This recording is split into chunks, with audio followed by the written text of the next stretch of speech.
아니 그러면 그런 피해를 입지 않으려면 어떻게 좀 예방할 수 있는 방법이 있을까요? 네, 보험회사에서는 그 사망, 입원 등 여러 이제 담보가 이제 있을 수가 있는데 네. 이런 이제 보험 계약을 체결할 때 신용정보원의 보험계약상 조회를 통해 가지고 과도하게 보험이 가입되어 있지 않는지 이런 부분들을 체크를 하고 있습니다. 그래서 네. 미연에 보험제도가 보험 사기에 악용되지 않도록 그렇게 예방 활동을 하고 있고요. 또 이제 손해보험협회 그리고 생명보험협회 그 본인의 계약사항을 조회할 수 있는 그런 시스템이 구축이 되어 있습니다. 그래서 본인의 보험 가입 내역이라든지 이런 부분들을 정기적으로 한번 확인을 하셔서 자신도 모르는 사이에 보험 계약이 체결되어 있지는 않는지 이런 부분들을 좀 확인할 필요가 있고요. 그걸 만약에 되어 있다면 그런 부분에 대해서 철저하게 어떻게 해서 가입이 되어 있는지 이런 부분들을 확인해서 보험 사기로 그걸 악용되려고 하는 시도를 사전에 차단할 필요가 있다고 할 수가 있겠습니다. 아니 근데 네. 아까 그 어미여인 말이죠. 네네. 그 핀으로 계속 눈을 찌르는 그런 수법을 썼잖아요. 네. 계속. 네네. 근데 요즘 같으면 그거 두 번째 바로 걸리죠? 당연히 여러 이제 시스템이 보완이 돼 있고 그러니까 예전에 저질렀던 그 전력이 있으니까 다 공유가 될 거 아니에요. 기록이 문제가. 남지 않아요. 기록도 있을 수가 있지만 많은 보험금을 노리고 이렇게 그 사건을 일으키는 경우에는 되게 과도하게 경제력에 비해서 과도하게 이제 보험 계약을 한다든지 하는 그런 납입금이 부분들이 너무 있습니다. 크다. 그래서 네. 갑자기.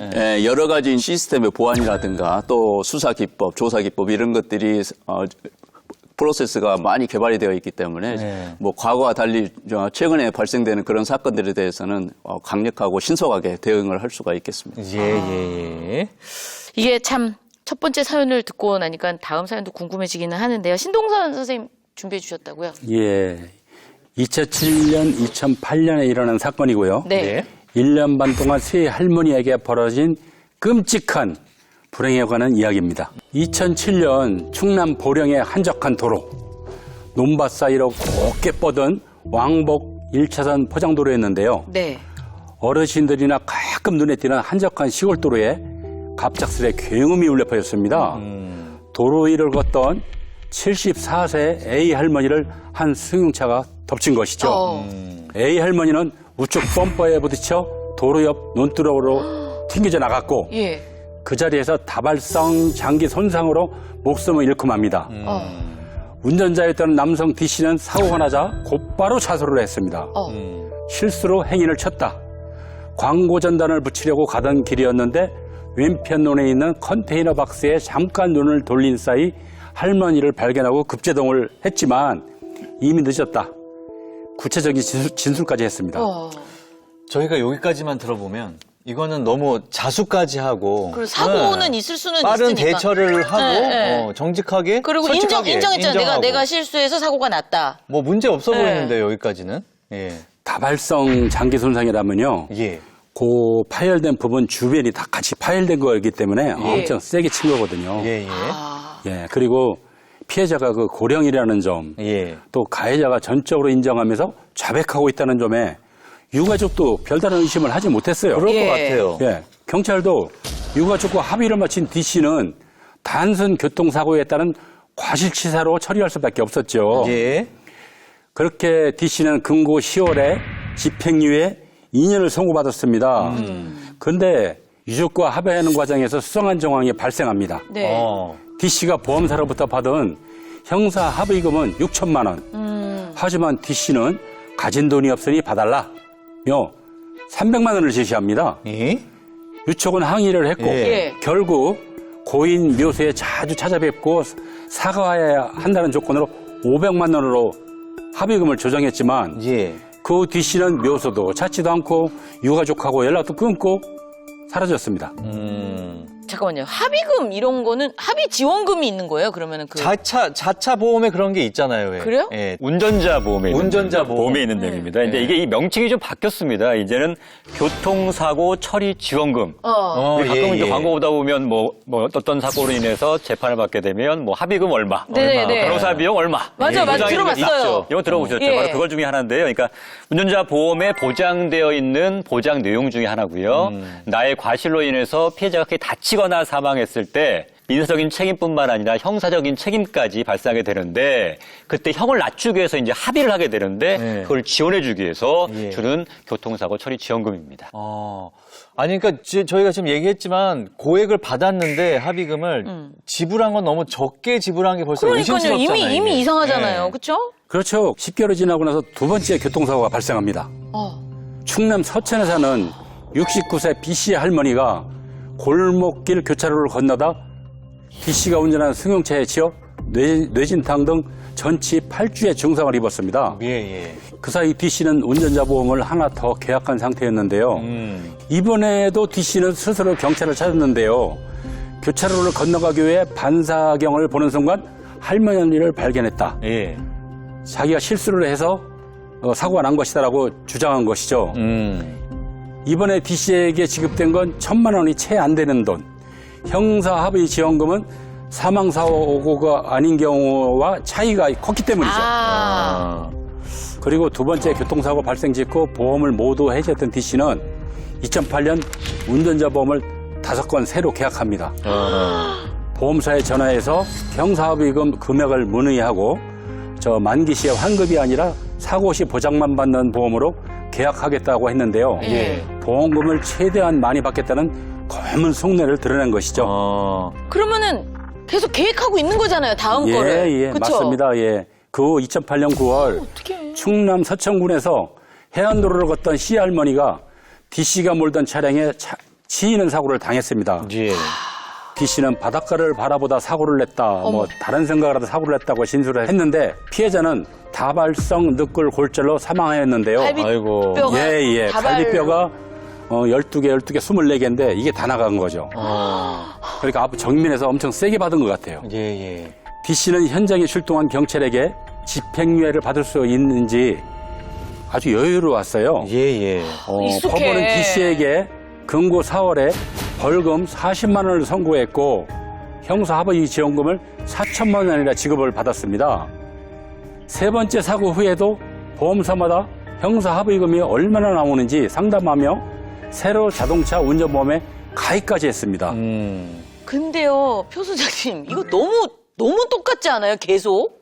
예, 범행의 패턴이 너무 유사하죠. 예. 거의 뭐 연쇄 살인이라고 봐야죠. 그러니까 이게 뭐예요? 근데 1년 반 그렇지. 사이에 지금 계속 그러는데 계속 보험은 계속 가입하고 이게 가능한가요? 그리고 너무 뻔한데. 꼬리가 길면 잡히죠. 예. 그래서 D씨의 이런 범죄 행각은 한 보험사기 특별조사관, 그러니까 우리 조사관이 있죠. 예, 우리 김송 김송 전문가님도 선생님처럼. 예. 그쪽 전문가님이신데 예. 거기서 이제 제보로 꼬리가 잡히게 됩니다. 예. 2008년 이 보험조사관은 경찰에 연락해서 1년 반 동안 교통사고가 3건이 났는데 전부 의심스럽다며 연락을 했죠. 그게 이 보이는 사건을 거야. 이건 푸는 사건인 실마리가 거지. 된 거네요. 그죠? 네. 그렇습니다. 경찰은 수사에 착수했고 수사 도중 D씨에 관한 놀라운 사실을 알게 됐죠. 예. D씨가 사기는 물론 여러 가지 제목으로 교도소를 드나든 것이 20번입니다. 대출 중개업 사무실을 열었다 실형 중 불량자가 됐다는 기록도 있고 2009년 3월까지도 3천만 원의 정도의 채무에 전기요금도 못 내고 수도요금도 못 낼 정도로 사정이 아주 어려웠습니다. 예. 이에 의도적인 노인 대상 교통사고를 일으켰을 것을 의심해서 D씨를 체포했습니다. 예. 아니, 근데 이제 우리가 얘기를 쭉 들어보는 것만으로도 의심이 충분히 가기는 해요. 근데 이게 어쨌든 입증을 해야, 증거가 있어야 되잖아요. 그렇지. 그죠? 예. 맞습니다. 체포 D씨는 잠시 한눈을 판 사이 할머니들을 친 것이다. 예. 보험 광고를 보고 여러 보험에 가입했다. 모든 것이 실수고 우연의 일치라는 진술로 계속 나갔어요. 네. 그래서 모의 실험을 통해서 현장 검증을 하게 되었고 그 결과 의도적으로 교통사고를 낸 것이 냈다. 검증되어서 D씨는 징역 12년, 보험금을 허위로 수급한 사기 혐의를 인정, 징역 3년을 더해서 총 15년을 선고받았습니다. 네. 이 사건으로 정부는 2009년 10월 사고를 낸 운전자에 대한 형사합의금 중복 지원금을 막도록 하는 내용을 운전자보험 표준약관에 새로 담게 되었습니다. 그런데 이 바뀌었네. 범인이 예. 그 현장 상황을 항상 자세하게 설명을 했어요. 근데 네. 제가 볼 때는 그 사람을 죽인 운전자들은요. 정신이 없죠. 정신이 없어가지고 그럼. 어리버리하고 내가 왜 사고를 낸지도 잘 모르고 네. 말을 잘 못하는데 이 범인은 아주 다 짜인 얘기대로 했기 때문에 치밀하게 아주 준비를 많이 한 것 같습니다. 아까 표창 소장님께서는 연쇄살인이라고까지 얘기를 하셨는데 그러니까. 이게 한 사람의 어떤 돈에 대한 어떤 그릇된 욕심으로 몇 인해서 분이 지금 피해를 예, 당한 거냐고요. 참 안타까운 그런 사건이네요. 네. 이번 사건 역시 목적은 보험금이었는데요. 예. 범인들은 보통 돈이 떨어지면 범행 대상을 물색하는 방법이 다양한데 3명을 쳐서 2명이나 죽일 정도의 수법이라면 아주 강도가 세고 잔인한 강력 사건이죠. 네. 우선 첫 번째 사고 났을 때 강력하게 수사를 해서 밝혔으면 그 이후 피해자가 더 나타나지 않았을 텐데 아쉽습니다. 이게 뭐 보험 그 약관이 좀 바뀌었다는 말씀도 잠시 해주셨지만 개선책이 있을까요? 네, 자동차 보험 사기가 최근에 급속도로 증가를 하고 있는 그런 추세에 있는데요. 금융감독원에 따르면 지난해 전체 보험 사기 적발의 44.5%가 자동차 보험과 관련된 사기였고요. 네. 특히 이제 자동차 사고와 관련된 보험 사기 적발 금액이 전년 대비해서 722억 원이나 이제 늘어나고 있는 그런 상황에 있습니다. 그래서 이제 보험회사에서는 보험 사기 신고 센터를 별도로 운영을 하고 있고요. 네. 특히 수사관으로 구성된 특별 조사 조직 SIU라고 하는데 그 별도의 조직을 운영을 하면서 예. 이런 보험 사기와 관련된 의심건에 대해서 심층적인 조사를 하고 있습니다. 또 보험회사에서는 이제 빅데이터라든가 AI를 활용한 보험 사기 방지 시스템을 이제 구축을 하고 있고 발생되는 이런 사고들 또 접수되는 사고들을 심층적으로 분석을 해서 보험 사기에 대한 대응을 적극적으로 강화하고 있는 그런 추세에 있습니다. 네. 예. 저희가 지금 소개해드린 이 자동차 보험 사기도 대상이 다 노인들이었거든요. 그러니까. 세 번 다. 요즘에 이제 자동차 보험 사기가 급속도로 증가하고 있는 추세라고 말씀을 하셨는데 또 어떤 다른 유형들이 있을까요? 예, 유형은 크게 이제 3가지로 나눠볼 수 있을 것 같은데요. 이제 고가의 외제차나 오토바이를 이용해서요. 후진한 차량 아니면 신호 위반 차량 등에다가 접촉을 해서 이제 사고를 낸 다음에 이제 고액의 미수선 수입이나 아니면 합의금을 요구하는 경우가 첫 번째 유형이고요. 예. 그다음 두 번째가 이제 좁은 골목길 등에서 천천히 운행하는 자동차에 이 사이드 미러 등에다가 손이나 발 등을 이렇게 고의로 부딪힙니다. 그래서 사고 현장에서 합의금을 요구하는 경우가 두 번째고, 그다음에 다수가 타고 있는 차량으로 이제 안전거리 미확보나 진로 변경을 하는 차량에다가 접촉 사고를 유발해가지고 고액의 합의금과 장기 입원금을 청구하는 경우 이렇게 유형들을 알아볼 수가 있겠습니다. 예. 근데 뭐 우리 다 운전하잖아요. 그러니까 뭐 늘 사고는 날 수 있는데 이게 여차하면 이게 사고를 당하는 게 아니라 피해를 입을 수도 있겠다는 생각이 들어요. 그게 뭐 누구 정해져 있는 게 아니잖아요. 이런 건 어떻게 대처하면 좋을까요? 교통사고 사기의 경우 예. 고수들은 고액을 요구하잖아요. 고액은 시간이 걸리잖아요. 또 없잖아요. 범행 대상이 풍부하기 때문에 빨리 사건을 해결하고 또 다른 곳에 가서 또 범죄를 저지르기 위해서 빨리빨리 해결하려고 하는 방향이 있어요. 이럴 경우 시간을 끌면서 상대방을 초조하게 하거나 전문가한테 연락을 해서 의심 가는 부분을 확인받는 것도 즉각적인 대처 방법이 됩니다. 제일 중요한 것은 시간을 끄세요. 시간을 끄면 단가가 막 내려갑니다. 나중에는 택시비만 달라고 하는 사람도 있어요. 나중에는 짜장면이나 한 그릇 사 먹게 그냥 좀 조금만 달라고 하는 사람도 있고. 시간을 끄시면 빨리 해결이 됩니다. 자, 그러면 반대로 말이죠. 고액의 합의금을 요구할 때는